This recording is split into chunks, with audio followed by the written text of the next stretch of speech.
এই সিলিন্ডারটি regulator on করা আছে। তো আমি দেখাবো যখন গ্যাস শেষ হয়ে যাবে তখন এই সিলিন্ডার থেকে রেগুলেটরটি আলাদা করে অর্থাৎ বিচ্ছিন্ন করে ইনটেক অর্থাৎ নতুন একটি সিলিন্ডারের সাথে সংযোগ করতে হবে।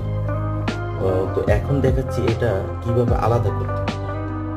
প্রথমে এই সুইচটি এই দিকে প্রেস করতে হবে। এটার নিচে একটি বাটন আছে, এই বাটনটি চাপ দিতে হবে। এটা আমি এক হাত দিয়ে ভিডিও করতেছি, তো এই চাপ দিয়ে দিলাম। তো চাপ দিয়ে এই তো দেখতে পাচ্ছেন এই যে এটা সাসপেনশন, তো চাপ দিয়ে উপরে ওঠাতে হবে। তো একই সাথে দেখাচ্ছি যে এটা লাগানো